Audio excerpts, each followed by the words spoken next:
নমস্কাৰ ছাত্ৰীসকল, মই আজি ক্লাছ 8ৰ গণিতৰ অন্তঃকোণবোৰৰ সমষ্টি নিৰ্ণয় কৰাৰ ফৰ্মুলাৰ বিষয়ে আলোচনা কৰিম। আশা কৰোঁ তোমালোকে মোৰ লগত সহযোগিতা আগবঢ়াবা। প্ৰথমতে আমি আলোচনা কৰিম যে ত্ৰিভুজৰ অন্তঃকোণৰ সমষ্টি।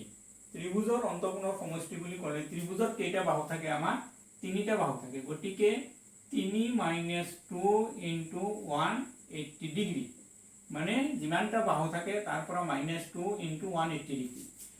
2 নম্বৰত আছে কি? চতুৰ্ভুজৰ অন্তঃকোণৰ সমষ্টি। চতুৰ্ভুজৰ কেইটা বাহু থাকে? 4টা। 4 - 2 × 180 ডিগ্ৰী। ঠিক সেইদৰে পঞ্চভুজৰ 5টা বাহু আছে, গতিকে -2 × 180 ডিগ্ৰী। ষষ্ঠভুজৰ কি হ'ব? 6টা বাহু আছে, -2 × 180 ডিগ্ৰী। সপ্তম ভুজৰ ঠিক সেইদৰে 7 - 2 × 180 ডিগ্ৰী। এইটো আগবাঢ়ি আহি আছে। অষ্টম ভুজৰ ঠিক সেইদৰে 8 - 2 × 180 ডিগ্ৰী। এতিয়া যদি এনেকৈ বাৰে বাৰে গৈ যদি বাহু সংখ্যা n সংখ্যক হয়, n মানে এতিয়া এই n হ'লে 3 4 5 6 যিমান 9 10 ইমান বাঢ়ি যাব আগপিনে। গতিকে n সংখ্যক হ'লে যেতিয়া এতিয়া n সংখ্যক বাহু হ'লে আমাৰ n - 2 × 180 ডিগ্ৰী। n সংখ্যক 2 × 180 ডিগ্ৰী। এইটো আমাৰ কি?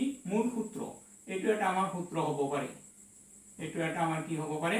এইটো এটা সূত্ৰ হ'ব পাৰে।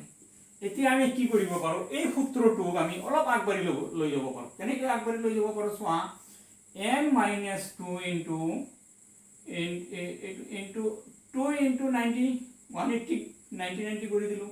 এতিয়া যদি আমি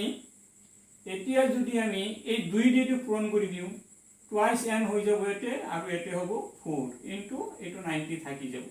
গতিকে n সংখ্যক বাহুৰ সমষ্টি এইটো আন এটা সূত্ৰ হ'ব পাৰে। সেই সূত্ৰটোৰ বা সূত্ৰ হ'ব পাৰে। এইটো এটা আমি সূত্ৰ হিচাপে ৰাখিব পাৰোঁ।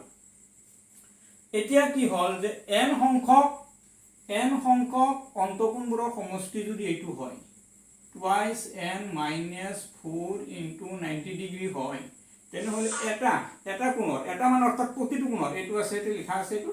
গতিকে প্ৰতিটো কোণৰ সমষ্টিটো কি হ'ব? প্ৰতিটো কোণৰ সমষ্টি ইয়াতে আছিল কি?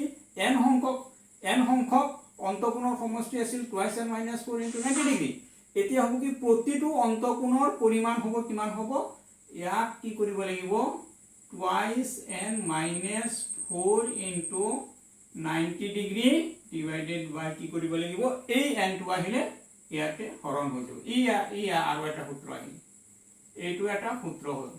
এতিয়া চোৱা, সূত্ৰ হিচাপে আমি অন্তঃকোণৰ ইয়াতে আমি এইটো এটা সূত্ৰ পালোঁ। মানে এই সূত্ৰটোক আমি অলপ পূৰণ কৰি অলপ আগবঢ়াই নিওঁ, তেনেহ'লে এইটো সূত্ৰত নিব পাৰে। 90 ডিগ্ৰী আছিল, এইটো 180 ডিগ্ৰী আছিল, 90 ডিগ্ৰী হ'ল। এতিয়া যেতিয়া 90 ডিগ্ৰী লিখিব, তেতিয়া টুৱাইচ n - 4 হৈ যাব। যদি 180 ডিগ্ৰী থাকোঁ, তেনেহ'লে n - 2 × 180 ডিগ্ৰী হয়।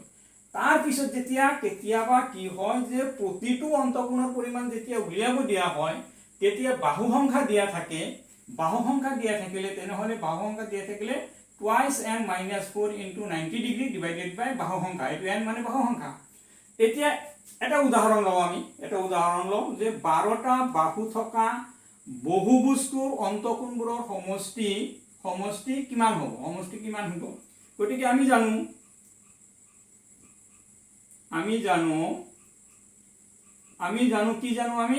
যে n সংখ্যক বহুভুজৰ অন্তঃকোণবোৰৰ সমষ্টি কিমান আছিল? মই এইটো সূত্ৰটো পাই গ'লো, n - 2 × 180 ডিগ্ৰী। তেনেহ'লে 180, এই সূত্ৰটো যদি আমি প্ৰয়োগ কৰি দিওঁ, তেনেহ'লে ইয়াতে n ৰ ঠাইত কিমান আছে? n ৰ ঠাইত ইয়াতে কিমান দিয়া আছে? 12 অৰ্থাৎ 12 - 2 × 180 ডিগ্ৰী। গতিকে ইয়াতে কিমান হৈ গ'ল? 10 × 180 ডিগ্ৰী সমান কিমান হয়? ইয়াতে 1800 ডিগ্ৰী হৈ গ'ল। এইটো এনসাৰ। তাৰ মানে কি হ'ল যে 12টা বাহু থকা বহুভুজৰ অন্তঃকোণবোৰৰ সমষ্টি কিমান হ'ব? 180 ডিগ্ৰী। এতিয়া যদি আমি এই সূত্ৰ প্ৰয়োগ নকৰি আমি এই সূত্ৰটো প্ৰয়োগ কৰিব পাৰোঁ, তেতিয়া n ৰ ঠাইত 12 লিখিব লাগিব, আৰু ইয়াতে কিমান আহি যাব? 90 ডিগ্ৰী আহি যাব। একে সেম, উত্তৰটো সেমে হ'ব। কৰি চাম নেকি তেনেহ'লে কৰি চাওঁ তেনেহ'লে অসুবিধা যদি নহয় তেনেহ'লে